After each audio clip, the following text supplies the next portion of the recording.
खुलुमबाय लाइमोनफोर दिनै मोनसे गोनांथार आयदानि सायाव सावरायनो होनना नोंथांमोनजों फैबाय आं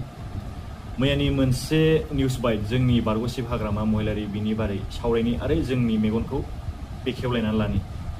हाग्रामा महिलारि बिथाङा बुंदोंमोन हेलिकप्टार लाबोनाय आरो थावखौ बिथाङा 4.5 बिगा हा फाननानैसो सोदों होननानै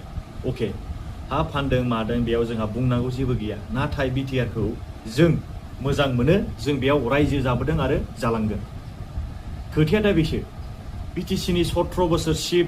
जाबाय थानाय समाव गुवाहाटीनि अनगायै बबे सिटियाव हा लादों कम्पानि लुदों हटेल खुलिबावदों जों बयबो मिथिगौ श्रीरामपुरनिफ्राय धेमाजिसिम बिसिबां बिथाङा सम्पति दं आरो सोरनो सामलायहोथ'यो दिनै बिथाङा गावनो क्लियारलि जोंनि डाउटखौ क्लियार खालामना होबाय बेफोर सम्पतिखौ गासिबो जाख्ल'नायनि मोनसे बिदिन्थि होनना बिटिसिआ फिसा काउन्सिल जेराव बारा फैसा फैया होनना मिथिगौ जों बिटिसिनि दरमाया बेसे मोनो बेखौ जों बयबो मिथिजोबगौ 17 बोसोर सिप जानानै गुवाहाटीनि हा हटेल कम्पानि बोरै लुखो बेफोर सम्पतिफोरा गासिबो जाख्ल'नायजोब रायजोफोर जाख्ल'नायजोब नंखाय साप्लाय नंखाय टेन्डार होननानै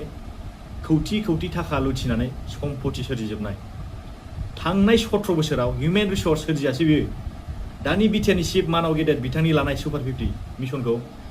बै समाव लानाय मोनबा दिनै बड'लेण्डआव हाजार doctor engineer IAS IPS ACS मोननो हागौमोन जोङो डुप्लिकेट कम्बल खुन्दुं साथा नंखाय साप्लाय होयैनो बिटिसिनि थाखाखौ लुथिजोब्बाय दिनै जों लाइमोनफोर जोंनि आइ आफा रायजो राजाया भुगिफैनांबाय बेखायनो आं खावलायो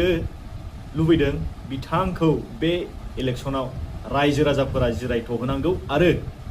फिन खेबसेबाव गोजोन खौसे जौगानायनि थाखाय इउपिपिएल सरकार जोंनि मानाव गेदेर चिफ प्रमद बर' सारनि दैदेननाय सरकारखौ लाबोफिननांगौ गोजोन्थों खुलुमबाय।